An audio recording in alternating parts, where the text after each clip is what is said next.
नमस्कार दोस्तों, स्वागत है आपका द ग्राउंड रिपोर्ट में। मैं हूं समीर आत्मज मिश्र। दिल्ली के पूर्व मुख्यमंत्री और आम आदमी पार्टी के नेता अरविंद केजरीवाल पर 2 दिन पहले दिल्ली के विकासपुरी में एक कार्यक्रम के दौरान उन पर हमला हुआ।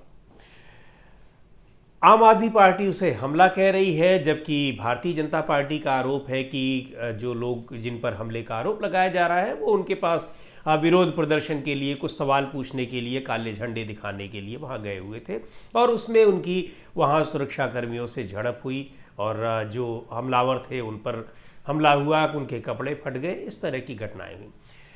आम आदमी पार्टी इसको लेकर भारतीय जनता पार्टी पर आरोप लगा रही है कि उनको मारने के लिए अरविंद केजरीवाल को गुंडे भेजे थे, जो कि जिन पर आरोप लग रहे हैं वो भारतीय जनता पार्टी के पदाधिकारी हैं, स्थानीय स्तर के नेता हैं। उसके अलावा उनकी तस्वीरें, जाहिर सी बात है कि बीजेपी के बड़े नेताओं के साथ उनकी तस्वीरें हैं। और शनिवार को आम आदमी पार्टी के नेताओं ने, संजय सिंह ने, दिल्ली के मुख्यमंत्री आतिशी ने और पूर्व डिप्टी सीएम मनीष सिसोदिया ने, सौरभ भारद्वाज ने, तमाम बड़े नेताओं ने प्रेस कॉन्फ्रेंस करके और बयान देकर ये आरोप लगाया कि भारतीय जनता पार्टी अरविंद केजरीवाल को मारना चाहती है, उनको जान से मारना चाहती है, ख़त्म करना चाहती है। राजनीतिक विरोध को वो व्यक्तियों को मारने के स्तर पर ले जा रही है। किस तरह की राजनीति की जा रही है, ये सारे आरोप लगाए भारतीय जनता पार्टी ने और भारतीय जनता पार्टी पर आम आदमी पार्टी ने। जाहिर सी बात है कि आरोप पुख्ता हैं। पुख्ता इसलिए भी हो रहे हैं क्योंकि वो भारतीय जनता पार्टी के नेता हैं, भारतीय जनता पार्टी के नेताओं के साथ अभियुक्तों की तस्वीरें हैं, ये सारी बातें हैं। लेकिन एक बड़ा सवाल यहाँ पर यह है, हालांकि भारतीय जनता पार्टी के नेता इस चीज़ को नकार रहे हैं, सिरे से नकार रहे हैं कि उन लोगों ने हिंसा करने की उनकी मंशा थी या किस लिए गए थे। अब क्या था क्या नहीं था ये जांच में पता चलेगा कि वास्तव में वो अरविंद केजरीवाल पर हमला करने के लिए गए थे या जो भारतीय जनता पार्टी कह रही है कि उनसे सवाल पूछने गए थे, या फिर उनकी क्या मंशा है। जब इस पर पूरी जांच होगी और उसकी रिपोर्ट आएगी पता चलेगा।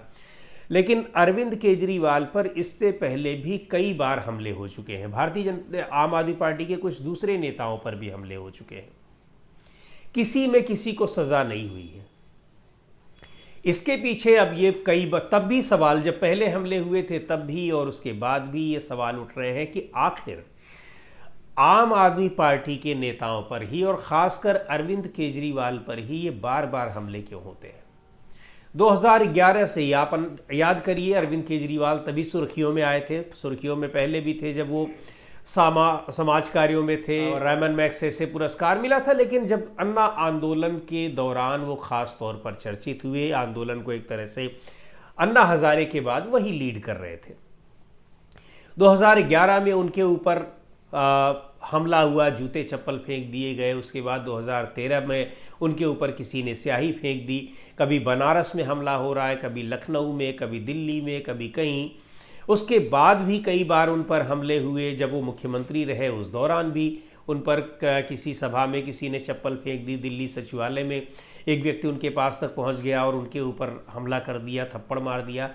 इस तरह से कई बार अरविंद केजरीवाल पर हमले की खबरें आ चुकी हैं। किसी भी मामले में किसी को सज़ा नहीं हुई है। क्यों हमले होते हैं? और कई बार ये सोशल मीडिया में ये भी आरोप लगते हैं कि जानबूझकर ये हमले करवाए जाते हैं।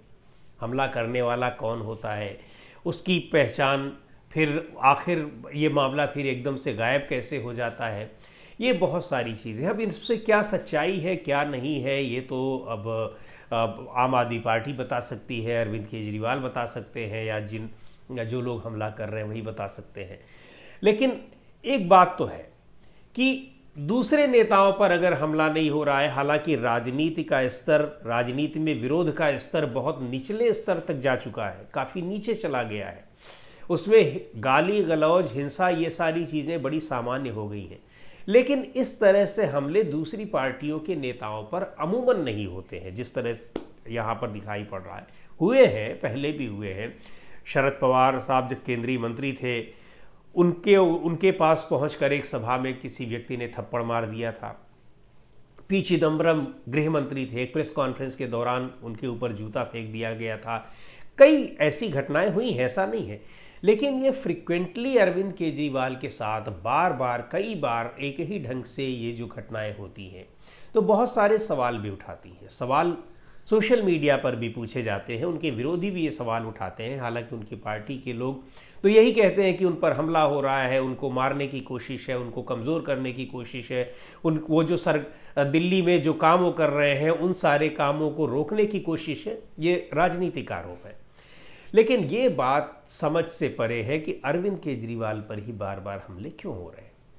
तो एक बात तो है कि सुर्खियों में रहने की आदत अरविंद केजरीवाल को है, जानते हैं कि इसका फ़ायदा मिलता है और राजनीति में उन्हें मिला भी।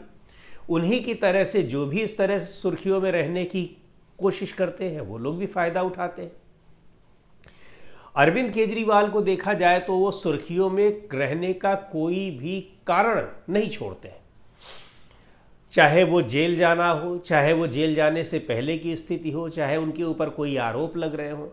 तमाम नेताओं के ऊपर उन्होंने खुद आरोप लगाए, भ्रष्टाचार के आरोप लगाए, उनके खिलाफ मानहानि का दावा किया गया, कोर्ट में उन्होंने माफ़ी मांगी नेताओं से, लेकिन सुर्खियों में रहने की आदत उनकी है और इससे माफ़ी मांगनी भी पड़ी तब भी वो पीछे नहीं हटे। आज भी आरोप लगाते रहते हैं। पहले वो विपक्ष के नेताओं पर, पहले उस समय के सत्ता पक्ष के नेताओं पर आरोप लगाते थे, यानी कांग्रेस पार्टी, और आज जो पार्टियां विपक्ष में हैं इंडिया गठबंधन की, उनके ऊपर लगाते थे, उनके नेताओं के ऊपर लगाते थे। आज उनके साथ खड़े मिलते हैं जब उन्हें ज़रूरत है, अब भारतीय जनता पार्टी के नेताओं पर लगाते हैं।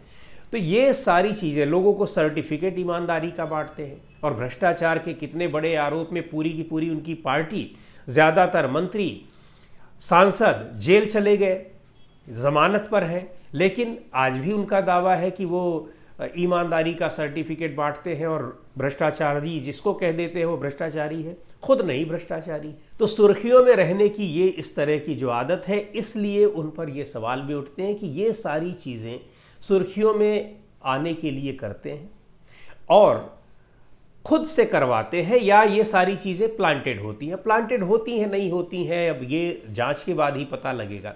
लेकिन इन हमलों के बावजूद किसी को कोई सज़ा ना होना, हमले होने के बाद फिर वो मामले ख़त्म हो जाना, दब जाना, ये सारी चीज़ें बताती हैं कि कहीं ना कहीं इसके पीछे कुछ इस तरह की रणनीति हो सकती है, या एक कह लीजिए कि सोची समझी एक चाल हो सकती है। क्योंकि अगर ना होता तो मुख्यमंत्री हैं, पार्टी के अपने सबसे बड़े नेता हैं, सबसे प्रमुख नेता हैं, उनके ऊपर अगर कोई हमला करके बच जा रहा है, चला जा रहा है, तो ये सामान्य बात नहीं है। एक आध बार मान लीजिए उसको माफ़ भी कर दें, लेकिन बार बार अगर इस तरह की घटनाएं हो रही हैं तो ये सोचने वाली, समझने वाली बात है। और सिक्योरिटी कंसर्न तो है ही, पूर्व मुख्यमंत्री ने है, लेकिन अब क्या है, मुख्यमंत्री पद उन्हें मजबूरी में छोड़ना तो पड़ा, लेकिन और आतिशी को जो उनकी सबसे करीबी हैं उनको बैठाया।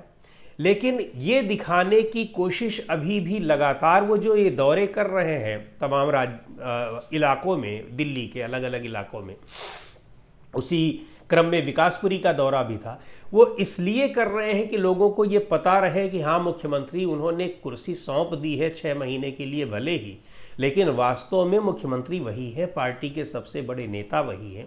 और ये कहकर उन्होंने मुख्यमंत्री की कुर्सी छोड़ी है कि जब जनता उनको चुन देगी दोबारा से, तभी वो मुख्यमंत्री बनेंगे। यानी उनको ये उम्मीद है कि वो चुनाव फिर से जीत कर आएंगे, और जीत कर जब आएंगे तब भले ही केस उनके ऊपर ये शराब घोटाले में चलता रहेगा, वो जमानत पर रहेंगे, लेकिन इन सब के बावजूद तब आतिशी नहीं बनेंगी, तब फिर अरविंद केजरीवाल ही बनेंगे। तो ये सारी चीज़ें ये है कि इस पूरे घटनाक्रम में लोगों के दिमाग से ये न हट जाए कि आम आदमी पार्टी में उनसे ऊपर कोई है या उनके पैरेलल कोई है। भले ही दिल्ली के मुख्यमंत्री की जो उनकी अपनी कुर्सी थी, जो सीट थी, उस पर उन्होंने किसी और को बैठा दिया है, लेकिन आम आदमी पार्टी के सर्वे सर्वा वही है। अच्छा, दूसरी ओर उनके ऊपर ये भी आरोप लगते रहे हैं कि वो भारतीय जनता पार्टी के लिए काम करते हैं, को फ़ायदा पहुंचाने का काम करते हैं, कोशिश करते हैं। इस पर कई बार चर्चा हो चुकी है, कई सारे मुद्दे ऐसे हैं, कई सारे घटनाक्रम ऐसे हैं जिससे इन बातों की पुष्टि होती दिखती है। सच्चाई क्या है क्या नहीं है ये तो नहीं बताया जा सकता, लेकिन तमाम जो सूत्र होते हैं, तमाम घटनाओं के सूत्र को जोड़कर इस तरह के कयास लगाए जाते हैं और अक्सर वो इन सारी चीज़ों को पुष्ट करते हुए दिखाई पड़ते हैं कि अगर आरोप लग रहे हैं तो ऐसे नहीं लग रहे हैं। तो कुल मिलाकर ये है कि ये जो सुर्खियों में रहने की आदत है, उसी के क्रम में इस तरह की घटनाएं अक्सर हो जाती हैं। और अगर ये कहा जाता है कि ये शायद जानबूझकर कराई जाती हैं या प्लांटेड है, तो ये कोई अतिशयोक्ति या कोई गलत बात भी नहीं होगी, या इसको सिरे से खारिज भी नहीं किया जा सकता, क्योंकि इस तरह के बहुत सारे काम अरविंद केजरीवाल और उनकी पार्टी करती रहती। तो दोस्तों, आज की इस वीडियो में इतना ही। अगले वीडियो में फिर मिलेंगे एक नए विषय के साथ, एक नए मुद्दे के साथ। द ग्राउंड रिपोर्ट के यूट्यूब चैनल को आपने अब तक सब्सक्राइब न किया हो तो ज़रूर कर लें। हमारे वीडियोस को लाइक करें, शेयर करें और अपने सुझाव भी हमें ज़रूर भेजें।